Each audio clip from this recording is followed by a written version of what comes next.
Welcome to SnowEx Liquid Solutions training module, Using Liquids to Cut Costs and Grow Profit.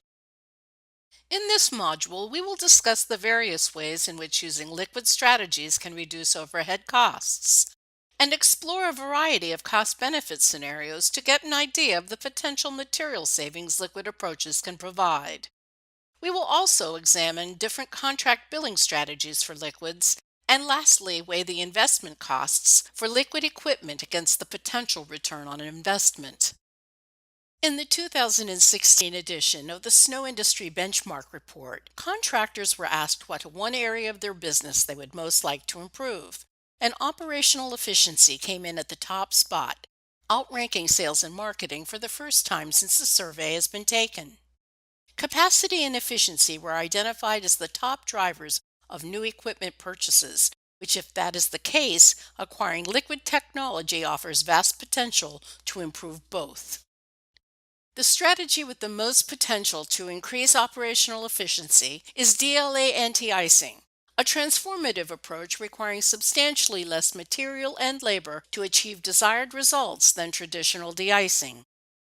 Used appropriately, these liquid strategies have been shown to reduce standard salt application rates by the following: up to 75% by pre-treating customer surfaces, up to 30% by treating your stockpile, and up to 30% by onboard pre-wetting of granular salt. Consider this visual illustration of the material efficiency of anti-icing versus de-icing. This 5-yard truck will make the equivalent of 4,000 gallons of salt brine.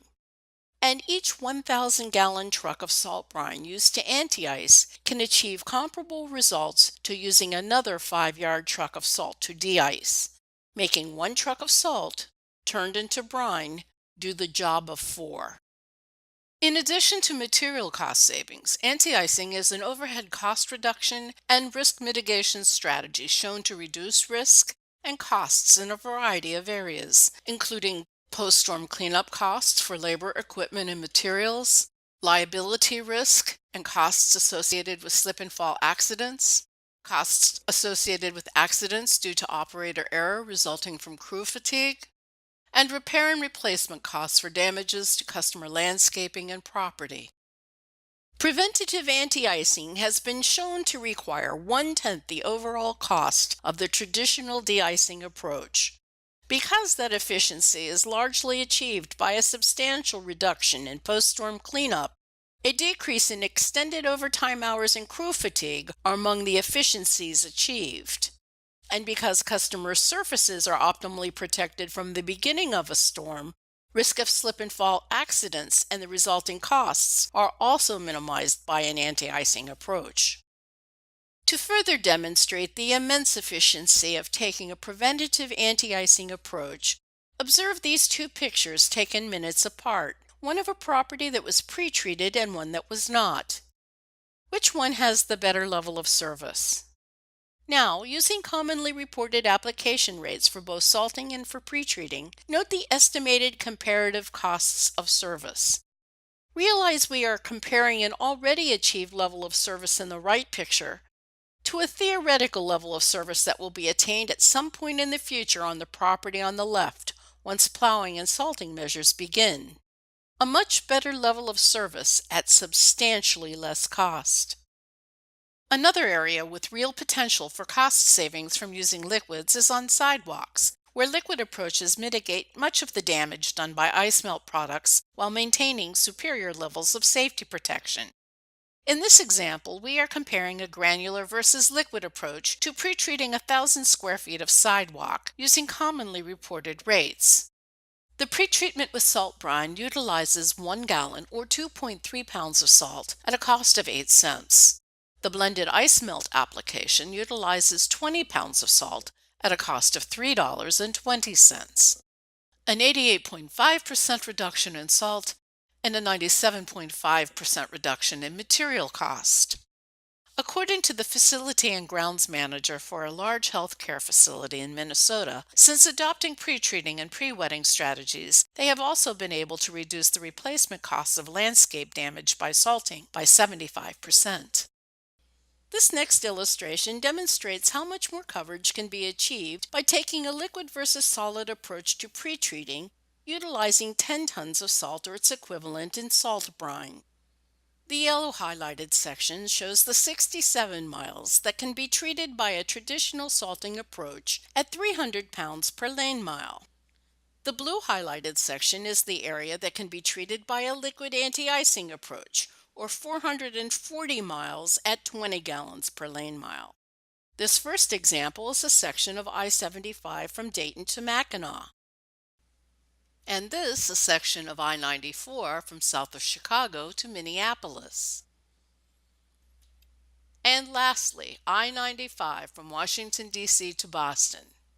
A striking example of the benefits of using liquids to pretreat.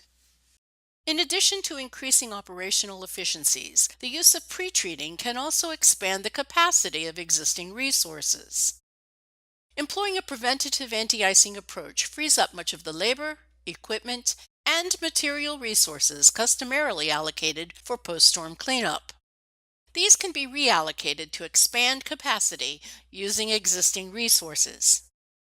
While not as universally applicable as pretreating, DLA post-treating for anti-icing purposes is an extremely efficient tool with substantial cost benefits when used appropriately. The following examples are results using salt brine from a field study on the use of DLA over the winter of 2012 and 13 done by the Southeast Michigan Winter Maintenance Team, cities of Farmington Hills, Novi, and Wixom. This illustration compares post-treating by traditional salting versus direct liquid application. On the left, plowing is followed by salting with pre-wet salt at 350 pounds per lane mile. On the right, plowing is followed by a direct liquid application of 60 gallons per lane mile.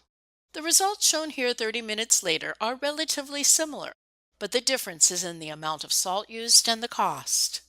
357 pounds of salt at $12.50 per lane mile for the results on the left, versus 138 pounds of salt at a cost of $4.83 for the results on the right.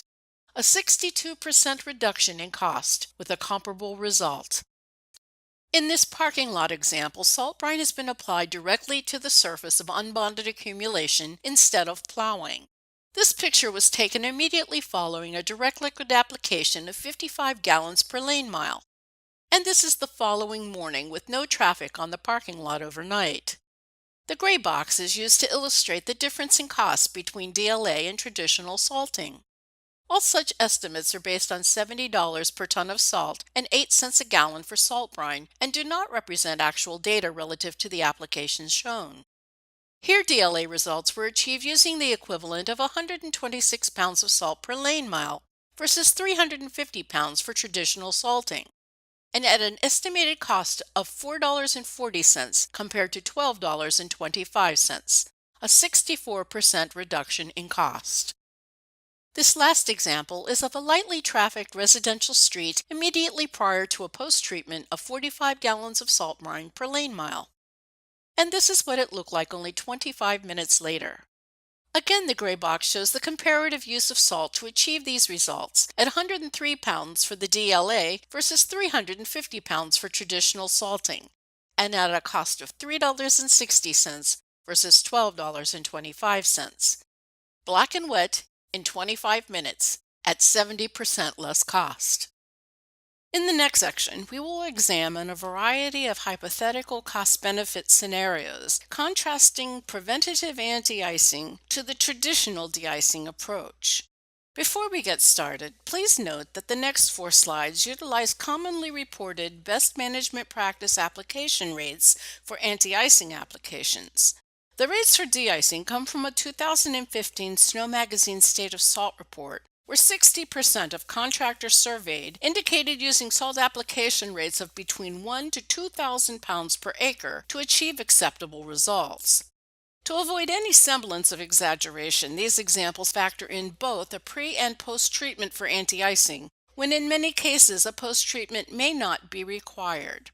The number and extent of post-treatments with either approach will vary according to the surface conditions after plowing, and if and when the provider will return to service that site again.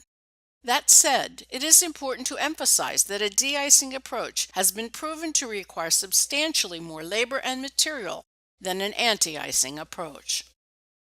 This example compares taking an anti-icing versus de-icing approach for 1,000 square feet of sidewalk. The anti-icing or prevent-ice approach includes a salt brine pre-treatment followed by a very light post-treatment of ice melt for a total of 7.3 pounds of material at 88 cents. The de-icing application is 25 pounds of ice melt at $4 in cost. The anti-icing approach provides a 71% reduction in salt and a 78% reduction in cost. The next example also compares an anti-icing versus de-icing approach for 1,000 square feet of sidewalk. The anti-icing or prevent-ice approach includes a salt brine pretreatment followed by a post-treatment of salt brine for a total of 5.3 pounds of material at 20 cents. The de-icing application rate is 25 pounds of ice melt at $4 in cost. Here the preventative approach provides a 79% reduction in salt at a 95% reduction in cost.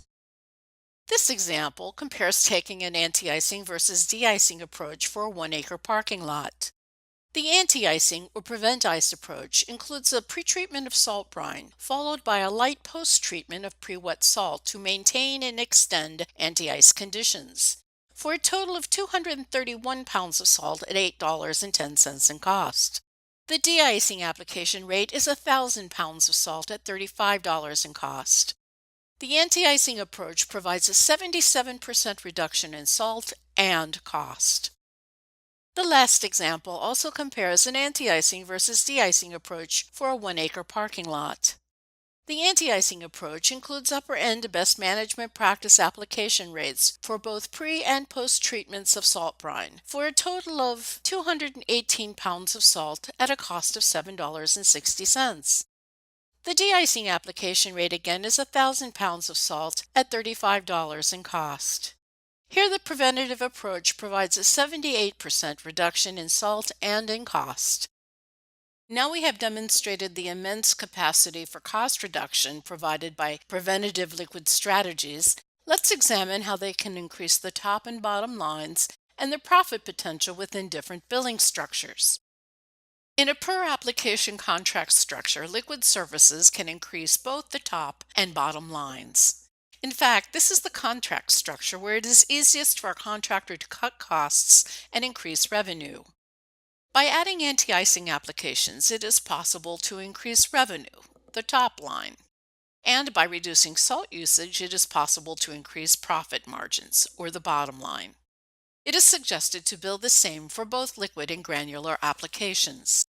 As an example of a per-application scenario, Riley's snow plowing services 100 acres billed at $100 per application. Adding pretreatments adds $10,000 to revenue, or to the top line.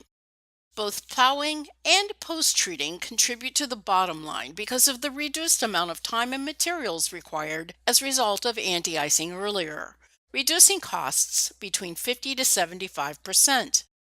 In a seasonal contract structure, adding liquid services will increase the bottom line. Anti-icing can reduce plowing hours up to 50% because since ice hasn't bonded to the surface, it is much easier to clear. Pretreating with brine utilizes up to 75% less salt than a traditional de-icing approach, a savings that goes right against the bottom line. The customer gets a better level of service, and the more efficient the contractor becomes, the greater their margin of profit. This example for a seasonal contract involves a bit more math. Let's say that in the current contract, if plowing costs equal A, or $50,000, and salting costs equal B, or $65,000, that would put total current costs at equaling A plus B, or $115,000. Adding anti-icing pretreatments to that contract will significantly reduce the time and materials required to both plow and salt, bringing in the new costs for that account at a fraction of what they were previously. Pretreating will cost an estimated 25% of what it costs currently to salt, or $16,250, and the cost to plow and salt will be reduced by 50%, putting the total cost for this account after adding pretreating at $73,750, with the difference going against your bottom line.